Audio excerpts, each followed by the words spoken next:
vamos a hablar un poco de trasvases, de que si los ríos tiran el agua al mar. Entonces, durante toda la polémica con el tema del trasvase del Ebro, que afortunadamente no se ha ejecutado, aunque todavía siguen por ahí dando por saco con el tema del trasvase, una de las razones que se aducía para hacerlo era que por qué tenía que tirarse ese agua potable al mar, ese agua dulce al mar, esa gran cantidad de agua dulce que vierte. Además siempre es el Ebro, siempre es el Ebro que lo tira. Sí, sí. El agua de los ríos tiene que llegar al mar por la sencilla razón de que los ríos son el mar. Y el mar son los ríos. O sea, es que es una conexión que es así. Es que el agua de los ríos tiene que llegar al mar. Y el sedimento de los ríos tiene que llegar al mar. Entonces, y los nutrientes de los ríos tienen que llegar al mar. Entonces, si impedimos que el agua de los ríos llegue al mar, en el mar no se van a poder reconstruir las playas, no vamos a perder playas, en el mar vamos a perder pesca, los peces no van a poder sobrevivir o van a tener que ir a otros sitios porque no les van a llegar esos nutrientes, o porque se va a elevar la salinidad, porque el agua la vamos a meter en una especie de círculo interno y la vamos a consumir entera sin que llegue el agua dulce al mar, que el mar también necesita agua dulce. No van a poder llegar tampoco las crecidas porque se van a aprovechar para trasvasarlas o para almacenarlas, y entonces no llega tampoco el sedimento más pequeño ni el sedimento más grande, ni llegan esos aportes que son los más importantes, como he señalado antes, ¿no? En cuanto a cantidad y al final también en calidad, ¿no? Y en trabajo del río, etcétera. Entonces, si llenamos todo de trasvases, estamos generando un daño muy importante en el mar. Y esto en el ámbito mediterráneo, por ejemplo, es algo que no se quiere saber, ¿no? No es que no se sepa, es que no se quiere saber. Pero evidentemente los trasvases generarían un deterioro importante a nivel litoral y a nivel también de las masas de agua de transición y marinas más próximas a las costas, y un deterioro también de los ecosistemas litorales. Estamos perdiendo más agua por efecto de los embalses y del regadío, como había dicho antes, y por efecto también de los cambios de usos del suelo que ya se registraron con el éxodo rural y la urbanización, y que esos más o menos ya se empiezan a reequilibrar, porque ya hace unas décadas que esto se produjo, que por efecto del cambio climático. El cambio climático más o menos va a mantener la cantidad de lluvia, y lo está haciendo, lo que pasa es que la va a irregularizar más, ¿no? Antonio, que no sé si quieres comentar algo más sobre esto, porque a mí me gustaría hablar. Un detalle muy bueno para corroborar una cosa que ha dicho, que los ríos son mares, efectivamente. Y además vamos a poner el ejemplo del Ebro. Hace unos cuantos millones de años había una manga, digamos, de agua que iba desde prácticamente Guipúzcoa hasta el Mediterráneo. Eso era un mar que comunicaba el Cantábrico con el Mediterráneo, lo que llamamos Cantábrico y lo que llamamos Mediterráneo. El empuje de las placas tectónicas desde África hasta chocar con la placa que tenía produjo el levantamiento de los Pirineos, ¿no? Y además todo ese sedimento fue rellenando la cuenca. Eso poco a poco se cerró, se empezó cerrando por Guipúzcoa y acabó cerrado. Pero también se cerró por Cataluña, con lo cual quedó un mar interior. Ese mar interior empezó a evaporarse y a dejar una serie de sedimentos vaporíticos. Pero poco a poco, ese hilo que mientras se levantaba la cordillera de los Pirineos y la Ibérica, fue alimentando una cosa que empezaba a parecerse a un río, hasta que rompió en la costera catalana los obstáculos que tenía y salió a la mar. Y ahí nació el Ebro. Es mar, es un heredero del mar y sigue siendo una manga del mar. Lo que pasa es que no funciona con otra dinámica, pero nació en el mar. Y por cierto, dio nombre a la península ibérica. Ebro, o sea, se da nombre, que es cuando llegaron los romanos, porque lo navegaron hacia arriba. Y dio nombre a toda la península ibérica. Era el más caudaloso de la península ibérica. Era el que más agua aportaba al mar. Era, ¿y por qué digo era? Porque ya no lo es. Está tan regulado, tiene tal cantidad de embalses que ahora mismo ha ido bajando, como han ido bajando todos, como bien decía Alfredo, excepto uno que no le han dejado bajar mucho, que es el Miño.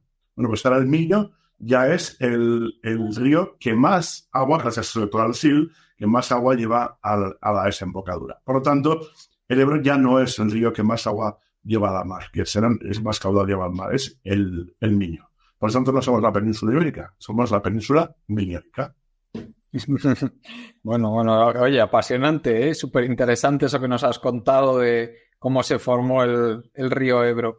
Bueno, Alfredo, me gustaría que nos hablaras un poquito de seguridad. Muchas veces se aduce que todo el tema de los embalses, aparte de ser reservorios de agua para uso humano, que ya lo hemos comentado este tema, pues se aduce que sirven de reguladores de inundaciones y que evitan catástrofes. Me gustaría que nos comentaras un poquito si es cierto esto de que aportan seguridad. Claro, si el embalse lo tenemos vacío, puede caber una crecida y reducir. Pero si lo tenemos lleno porque hemos almacenado ya otras crecidas, porque hace falta esa agua para otros usos, pues ya no nos sirven de seguridad. Entonces, esto digamos que es relativo. En ocasiones sí que se están reduciendo, se está jugando, digamos, con los embalses para poder reducir las puntas de las crecidas y se consigue porque tienen un hueco que pueden llenar ahí, pero en ocasiones hay que soltar y hay que desembalsar porque están a punto de ser sobrepasados según cómo hayan sido las lluvias, ¿no? Es lo que ocurrió, por ejemplo, en el Zadorra, encima de Vitoria en 2003, que tuvieron que desembalsar porque el embalse reventaba, o sea, es que no había más capacidad. Y en el momento que tuvieron que desembalsar, bajó una crecida por el Zadorra que se unió a la del Ebro, que venía de Reynosa, se unió en Miranda de Ebro y justo fue en el peor momento. Pero si no desembalsaban, se iba a romper la presa, entonces tuvieron que hacerlo y fue en el peor momento y entonces se incrementó mucho la crecida en el Ebro.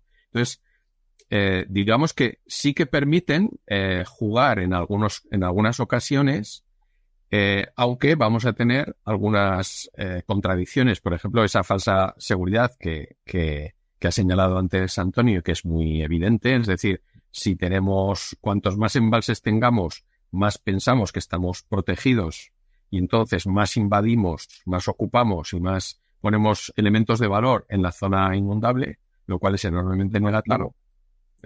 Entonces, los embalses lo que nos han generado es un incremento de la exposición al riesgo aguas abajo, con lo cual al final los daños son mayores que antes de que hubiera embalses, porque antes, como hemos dicho, los abuelos sabían que podía ir la crecida y no hacían ciertas cosas de embalses. Entonces, en ese sentido han sido contraproducentes. Y respecto a todas las críticas, porque bueno, no sé si recordarás que hace 2 o 3 años hubo una auténtica tormenta en redes sociales con un montón de bulos referente a que si se estaban derruyendo presas, que sí.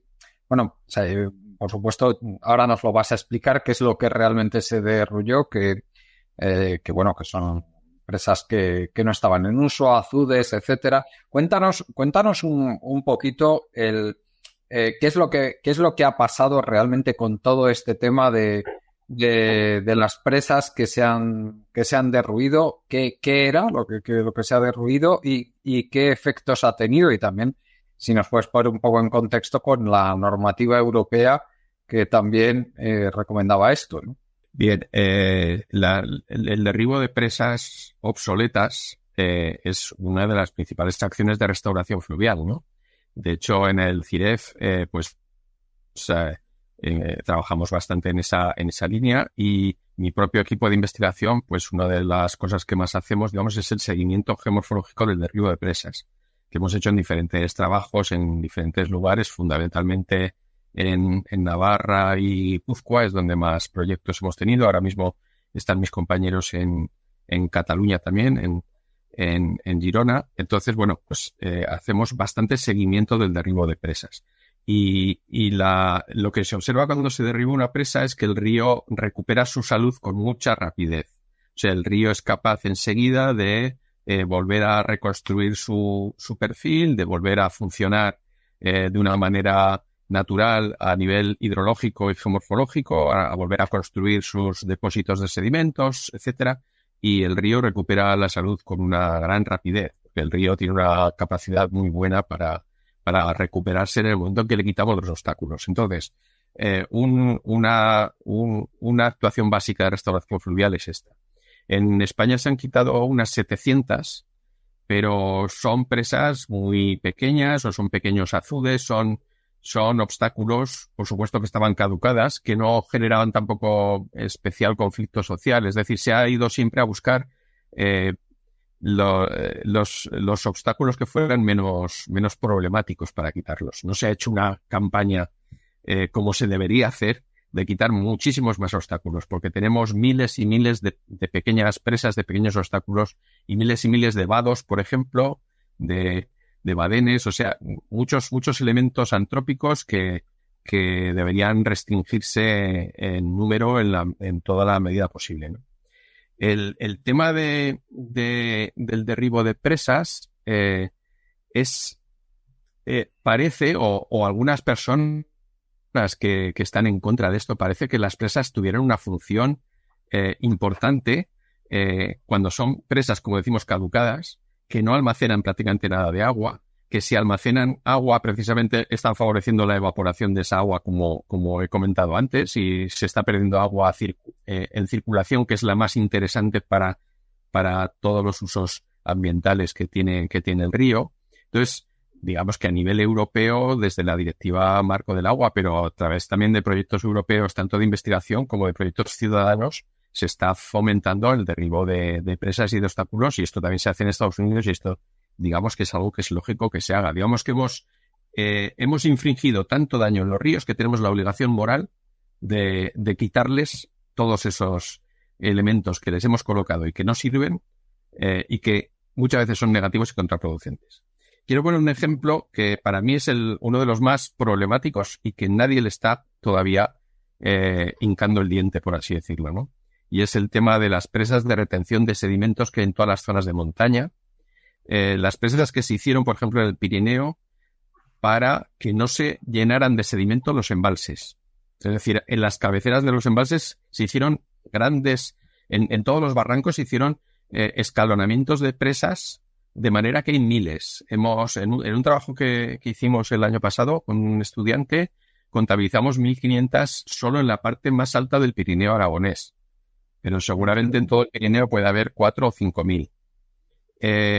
Estas presas están totalmente formatadas de sedimentos y son auténticas bombas de relojería si viene una crecida grande, porque todo ese sedimento se incorporará a la crecida. Es lo que ocurrió en la catástrofe del Camping de Biescas. En esa catástrofe, que fue en agosto del año 96, había 42 presas construidas en ese barranco. De esas 42 presas, la crecida fue importante y entonces rompió 27. Al romper esas 27 presas, puso en movimiento las 150.000 toneladas de sedimento que estaban acumuladas en esas presas.